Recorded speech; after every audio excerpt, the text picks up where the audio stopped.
আগামী 12ই ফেব্রুয়ারি অনুষ্ঠিত হতে যাচ্ছে বহুল প্রতীক্ষিত জাতীয় নির্বাচন ও গণভোট। এই ভোট নিয়ে সাধারণ মানুষকে সচেতন করতে এবং ভোটের গুরুত্ব বোঝাতে জেলায় জেলায় প্রচারণা শুরু করেছেন অন্তর্বর্তী সরকারের উপদেষ্টারা।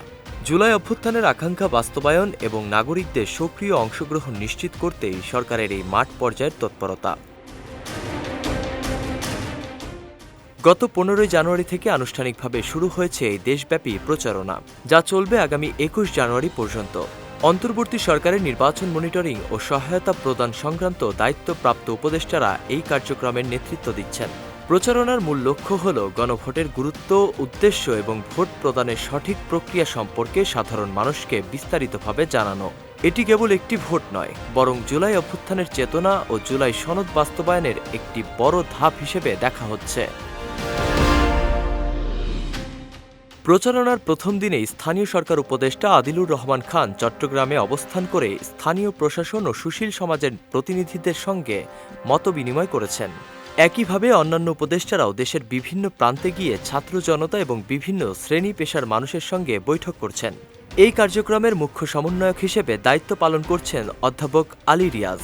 গণভোটের প্রচারণা ইতোমধ্যে ডিজিটাল প্ল্যাটফর্মে সচেতনতামূলক ফটোকার্ড এবং দেশজুড়ে লিফলেট বিতরণ শুরু হয়েছে। বিশ্লেষকরা বলছেন, এই গণভোটের মাধ্যমে ভবিষ্যতে ফ্যাসিবাদের ফিরে আসার পথ বন্ধ করার একটি আইনি ও রাজনৈতিক ভিত্তি তৈরি করতে চায় সরকার।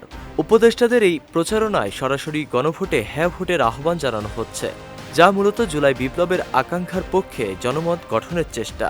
স্থানীয় প্রশাসন এবং সাধারণ নাগরিকদের সম্পৃক্ত করার এই উদ্যোগ গণভোটের স্বচ্ছতা এবং গ্রহণযোগ্যতা বাড়াতে সহায়ক হতে পারে।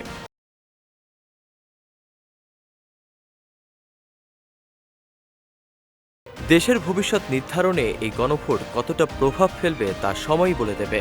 তবে সরকারের এই ব্যাপক প্রচারণা স্পষ্ট করে দিচ্ছে যে তারা সাধারণ মানুষের সক্রিয় অংশগ্রহণকেই সবচেয়ে বেশি গুরুত্ব দিচ্ছে। নাসিমুল বারী, সৌরভ, বিজয় টিভি, নিউজ ডেস্ক।